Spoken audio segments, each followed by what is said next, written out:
ڕاگەیاندنی کۆمیتەی ڕێکخراوی دەرەوەی وڵاتی حزبی کۆمۆنیستی ئێران سەبارەت بە ئیدانەکردنی دەرکردنی پەنابەرانی ئەفغانستانی لە ئێران.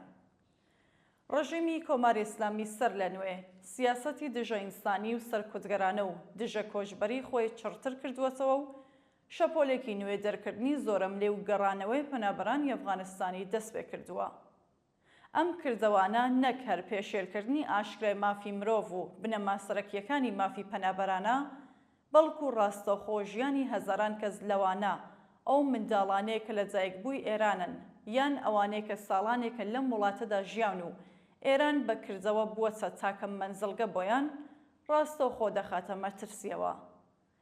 ڕژیمێکی کە خۆی هۆکاری ملیۆنان پەنابەر و کۆچبەری ئێرانیە لە سەرانسەری جیهاندا، ئێستا لە ڕەفتارێکی نامرۆڤانە و فاشیستیدا ئەو پەنابەرە شەڕلێدرا و هەژارانەی کە لە دۆزەخی تاڵیبان هەڵاتوون دەکاتە ئامانجی سوکایەتی پێکردن و توند و تێژی و دەستبەسەرکردن و دەرکردن. سیاسەتی دژە کۆچبەری کۆماری ئیسلامی وەک باقی سیاسەتە دژە کرێکاری، دژە ژن، دژە گەنج و دژە ئازادیەکانی بەشێکە لە سروشتی کۆنەپەرستانە و نامرۆڤانەی ئەو ڕژێمە.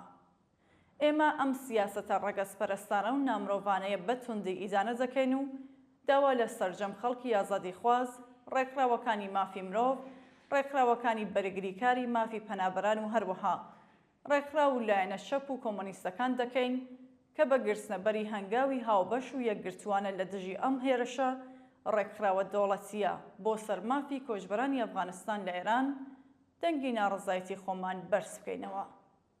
دەرکردنی ئەو پەنابەرانەی کە بەشێکی زۆریان جگە لە ئێران هیچ وڵاتێکی تر ناناسن، تاوانێکی بەتەواومانە دژ بە مرۆڤایەتیە و دەبێت لەگەڵ دژایەتی و خۆڕاگری بربڵاو لە ئاستی جیهان بەرەوڕوو بێتەوە.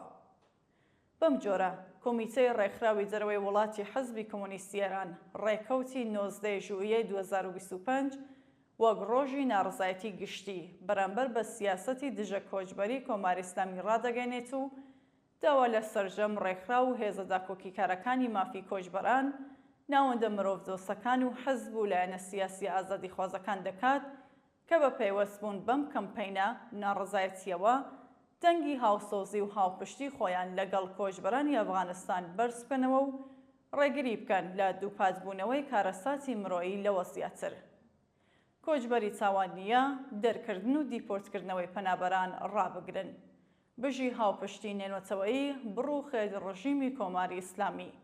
کۆمیتەی ڕێکخراوی دەرەوەی وڵاتی حزبی کۆمۆنیستی ئێران 6 ژوئیە 2025.